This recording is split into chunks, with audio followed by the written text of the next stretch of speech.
So hello guys, welcome to my YouTube channel. Today I'm going to teach you on how to I'm going to explain what is combining like terms and components. So let's start. So combining like terms is just the same as 3 plus 4. They're like terms, therefore we're just going to add them. 3 plus 4 is 7. That's pretty easy. So it is just the same as 3x plus 4x. So we're just going to have like a 7x. So I just miss it in this video, but I'm going to quick change it later. So they are like terms, therefore we're just going to add them. And 3x plus 4y, we cannot add them because they're not like terms. 3x is different for 4y. They're not like terms. As you can see, may y tayo dyan and an x here. So therefore, they're completely different. So now let's do some more problems. How about 3y plus 4y? So they are like terms, so therefore we're just going to add them. So this will become 7y.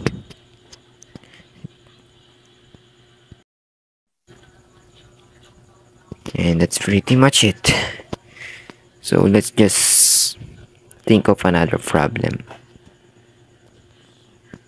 So that's pretty easy, right?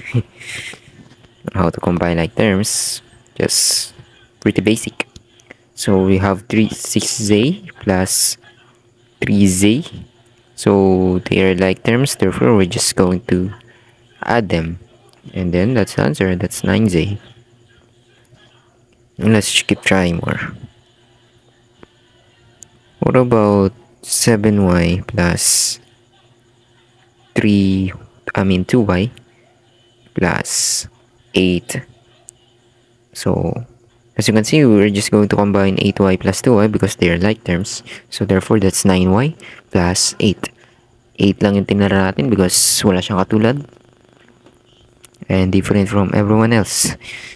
Okay, so how about this problem?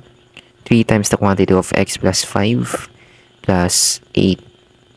Let me put x. Okay, so there 8x. To do this problem, we're just going to use the distributive property. So we will get 3x plus 3 times 5 is 15 plus 8x. So that's pretty much it.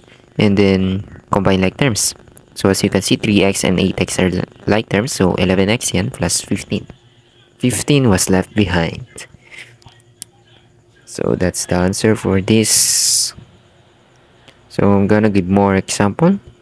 Maybe the last example. And then we will go to exponents. So what 9x plus 5 minus 3x plus 8. So do what you want there. Combine the terms, combine the like terms. So as you can see, 9x and 3x are like terms, and then 5 and 8 are like terms. Wala siyang x, wala siyang variable na nakadikit.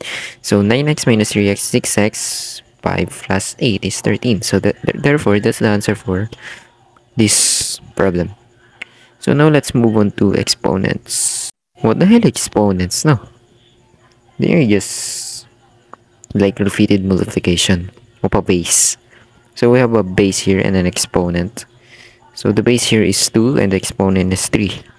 What we're going to do here is just multiply 2 by itself 3 times.